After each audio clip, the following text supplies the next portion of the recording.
RedDead is broken, Shia is an X-Man, and we celebrate a very special birthday. All coming up next.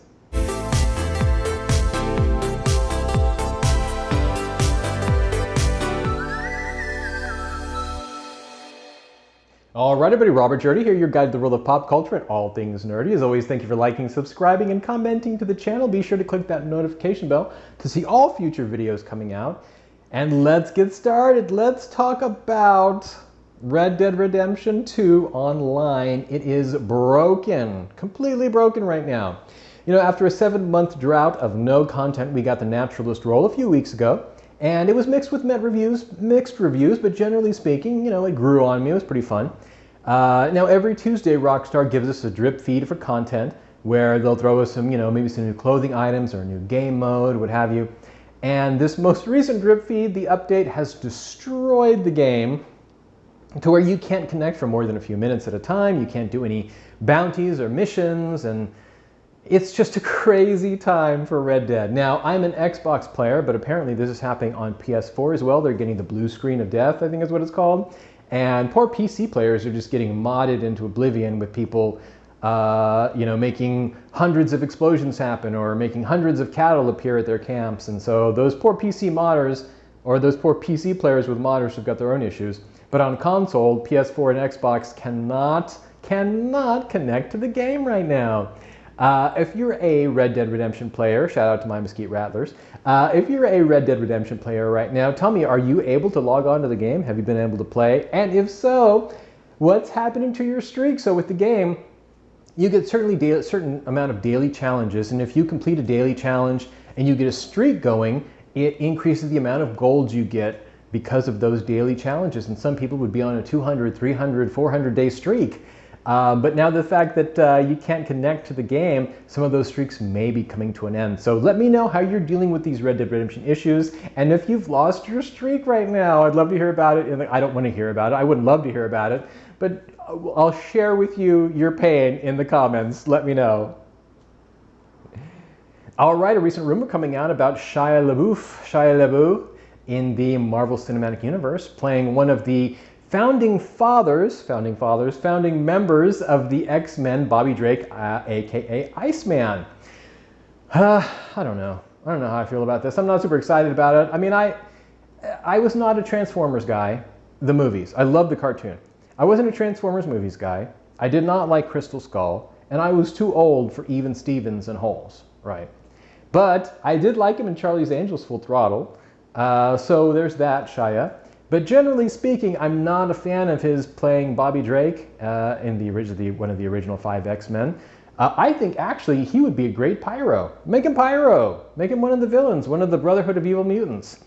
Now there's another actor who's part of the Arrowverse by the name of Colton Hayes, and he played Arsenal in the Arrowverse, in the Arrowverse. And he's been coming out and saying interested that he wants to play Iceman in the MCU. Now the cool thing about this is the cool thing about this is that, you know, within the last 5 or 6 years, Bobby Drake Iceman came out officially as gay in the comics. And this actor, Colton Hayes, is also a gay actor. So I like when, for representation-wise, a gay actor can get to play a gay character. And honestly, not just for that, if you look at pictures of him, he looks like Bobby Drake to me. But we'll see what happens. I mean, you know, Shia LaBeouf is a big actor. He's a powerful actor. He's got a lot of weight in regards to Hollywood, especially after his big hits. You know, I think Honey Boy was a big hit, and he's kind of getting a career resurgence. So we'll see what happens. Let me know if you're an X-Men fan. Are you excited about this potential role for Shia LaBeouf? If not, where would you like to put him in the Marvel Cinematic Universe? There's a lot of interesting talk right now with the mutants in the Marvel Universe that perhaps Omega Red will show up in Falcon and Winter Soldier, or the thing I think would be cool would be Rogue or Wolverine appearing in Captain Marvel 2. We all know Rogue's relationship with Captain Marvel. I think it would be exciting. I'm looking forward to it. So let me know what you think in the comments. I'd love to hear.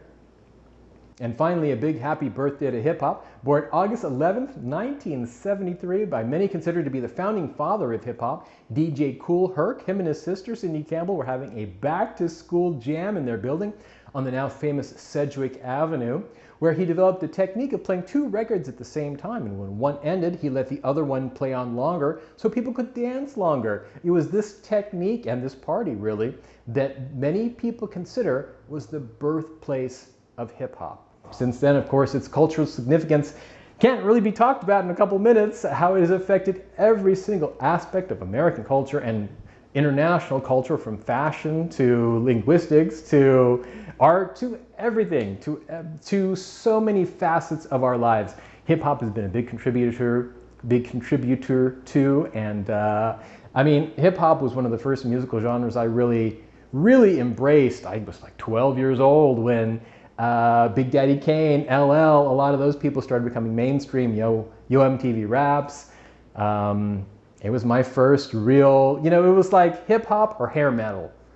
And I went hip hop, and I've never regretted it since. Now, I'm a hair metal fan, but for me, hip hop was the way to go. So a big happy birthday to hip hop. Thank you so much for all your contributions to the world.